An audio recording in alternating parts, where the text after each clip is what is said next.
Assalamualaikum warahmatullahi wabarakatuh. Alhamdulillah, Allahumma sholli ala sayyidina Muhammad wa ala alihi wa sahbihi ajma'in. Segala puji bagi Allah dan segala salawat bagi Rasulullah sallallahu alaihi wasallam. Kasus di masyarakat yang sering kita jumpai adalah pertama, ini yang nyata terjadi, masyarakat itu sebenarnya ingin berwakaf. Cuman beliaunya datang ke kantor kelurahan. Nah, oleh petugas kelurahan, benar saja, karena beliau datang ke kelurahan, maka dibikinkanlah akta hibah atau surat hibah. Namun pada saat tertentu beliau sadar, lah kenapa ini dibikinkan surat hibah, sementara saya ingin berwakaf. Nah, pada sisi yang lain, peristiwa yang lain, ada orang ingin berwakaf, datang dia ke kantor lurah. Nah, tapi dia menjelaskan bahwa saya ingin berwakaf. Nah, oleh pegawai kelurahan, Bapak karena berwakaf diarahkan ke kantor KUA. Jadi untung beliau tidak sempat dibikinkan surat hibah. Nah, dibikinkan di KUA surat wakaf karena arahan atas petugas pegawai kantor kelurahan. Nah, jadi ada dua peristiwa itu, guys. Nah, jadi begini. Sebenarnya ada perbedaan sangat mendasar dari wakaf dan hibah. Nah, pertama, kalau wakaf itu adalah pemberian sepenuhnya dari orang yang berwakaf untuk kepentingan umat Islam dan diperuntukkan untuk maksud tertentu. Nah, itu pertama perbedaannya. Sedangkan hibah, pemberian sepenuhnya dari orang yang menghibahkan dengan sukarela, cuma-cuma tanpa ada maksud tertentu. Nah, itu pertama. Yang kedua perbedaannya, wakaf itu dilakukan di kantor urusan agama oleh pejabat pembuat akta ikrar wakaf, yang dalam hal ini kepala kantor urusan agama. Sedangkan hibah dibuat oleh pejabat pembuat akta tanah, PPAT, yaitu dalam hal ini, sementara ini adalah camat, kecamatan wilayah setempat. Nah, kalau itu berupa tanah, tapi kalau itu berupa non tanah atau selain tanah, misalkan mobil atau uang dan lain-lain, maka itu dibikinkan di notaris. Nah, di akta notariskan. Nah, jadi selain tanah itu adalah notaris. Nah, itu beda yang kedua. Beda yang ketiga, wakaf tidak kena pajak.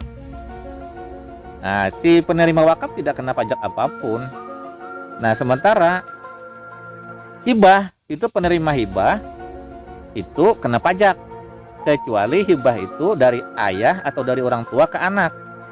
Tapi selain itu, maka dia kena pajak 2,5% guys, dari broto, dari total harta negatif, dari harta total yang belum bersih. Nah, lalu yang keempat, guys, wakaf itu ditujukan dengan maksud tertentu, dengan tujuan niat si wakif. Maka si najir melaksanakan niat wakif. Nah, dengan maksud, ya, dengan tujuan misalkan pembangunan musola, pembangunan masjid, madrasah, pondok pesantren, dan kepentingan jalan umat Islam lainnya. Nah, sementara kalau hibah, guys, hibah itu cuma-cuma, tidak punya tujuan, tidak punya maksud apapun, hanya diberikan cuma-cuma, tidak ada persyaratan, misalkan harus dibangunkan ini, tidak. Jadi hibah itu pemberian cuma-cuma, tidak ada maksud apapun. Yang kelima, guys, wakaf itu biasanya diperuntukkan untuk kepentingan umum, baik itu umat Islam maupun masyarakat umum. Nah, sedangkan hibah, guys, itu biasanya yang umum adalah diberikan kepada keluarga, ayah ke anak, ayah ke saudara, ayah ke keluarga lain. Nah, jadi umumnya wakaf itu diberikan kepada umat Islam secara umum, sedangkan hibah umumnya diberikan kepada keluarga. Nah, meskipun ada juga orang lain, tapi umumnya. Nah, jadi begitu, guys, ada 5 perbedaan mendasar. Nah, hanya saja yang jadi masalah itu, kadang-kadang masyarakat itu ada minta pendangan ke kita, beliau bermaksud wakaf, tapi terbit surat hibah.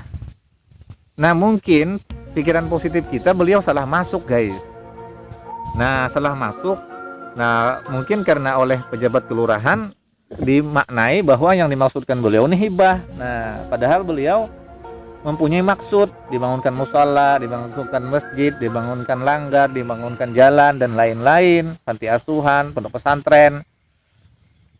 Nah tapi munculnya hibah. Nah sementara kalau hibah itu kan cuma-cuma, tidak ada maksud dan bisa digunakan apapun oleh yang menerima hibah. Nah beliau tak mau, aku nggak mau Pak, niatku saat itu adalah berwakaf, aku tak mau nanti hartaku ini dijual, aku nggak mau begitu Pak katanya. Nah sementara suratnya sudah keluar, surat hibah.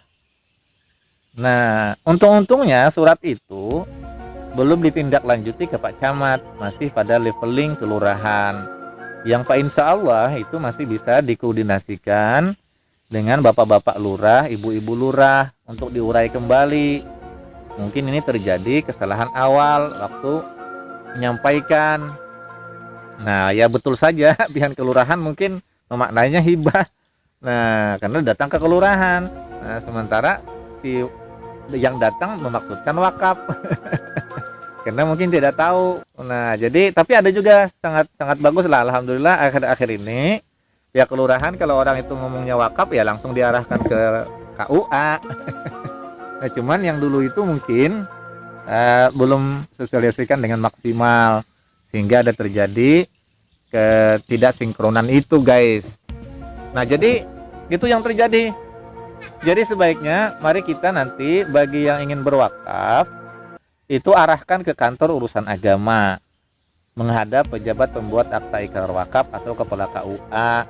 Sebentar saja pembuatannya itu, asalkan ada surat administrasi yang lengkap.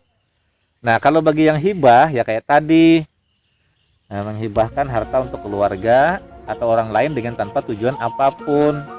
Nah sementara saat ini kita coba lihat-lihat, banyak juga diantaranya masjid, langgar, pondok pesantren itu berasal dari hibah. Nah cuman alhamdulillah sementara ini dimaknai itu ya dipersamakan dengan wakaf. Tapi ya mudah-mudahan ke depannya lah kita sama-sama perbaiki atau kita maksimalkan supaya wakaf ya wakaf, hibah ya hibah. Nah karena berbeda memang wakaf. Jadi ada 5 perbedaan tadi tentang wakaf dan hibah. Begitu dulu guys pencerahan kita pada hari ini. Mudah-mudahan bermanfaat bagi kami dan kita semuanya. Kalau ada kekurangan kesalahan mohon ampun maaf yang sebesar-besarnya dan mohon juga diluruskan dalam kolom komentar. Terima kasih. Assalamualaikum warahmatullahi wabarakatuh.